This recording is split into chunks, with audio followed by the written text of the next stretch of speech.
Longtime business owners and frequent visitors to the Haywood Mall say they've grown tired and frustrated by a lack of communication from mall management after a recent shooting and previous incidents at the shopping center. Our Caitlin Ashbaugh joins us live now outside of Haywood Mall in Greenville with the latest. Caitlin. Sydney, Mark, frustrated and tired is the right way to put it. These employees, these families, these vendors, they were sent into a panic nearly 2 weeks ago when shots rang out here at Haywood Mall. And since then, they've been recovering from the chaos and the trauma that caused them. They brought questions to us, which we brought to mall leadership directly. We even went inside to the mall office and asked them these questions, but we've been met with radio silence as well. And today, the community is asking for them to break that silence and give them the answers they believe they deserve. An anonymous mall employee says these are the only 2 official alerts they've received from Simon Corporate since the shooting on June 13th. The community, we deserve answers. Public safety is first and foremost, and public safety should be everyone's concern. We requested sit-downs or written statements with Chief Howie Thompson or the Greenville Police Department. Today, the city sent us this release and thanked the work from law enforcement and first responders on scene that day.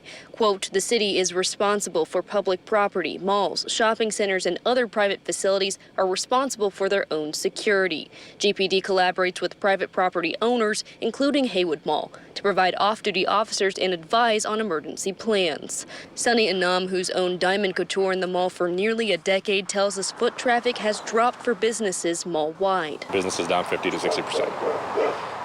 Rent is not down 50 to 60%. Inam has security cameras installed at his business, similar to many vendors inside.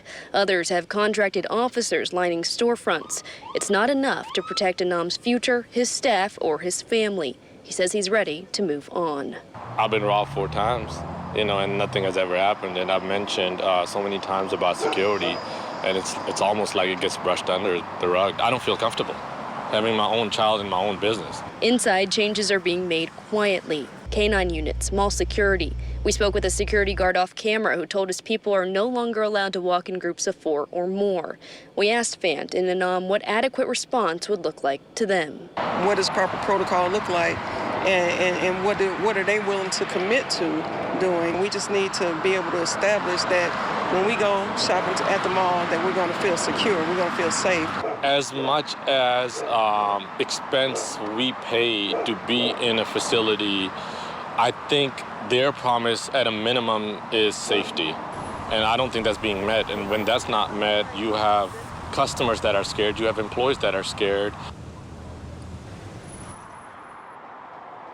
And we asked to speak with mall leadership directly, as I mentioned, inside of these doors at Haywood Mall, and we were told that that leadership was unavailable to meet with us because they were in meetings. And when we walked by the police substation today, we saw that it was unmanned but open for entry, and there was a number listed on the door for immediate assistance needs. As I mentioned, we are talking with Greenville Police Department. They say that they're working with mall leadership to provide those additional security protocols that you were seeing on your screen, and they do say the investigation on this is ongoing. Anyone with information is asked to contact them immediately at the email that we'll have on our web story, WIFF4.com. Reporting in Greenville, Caitlin Ashbaugh, WIFF News 4.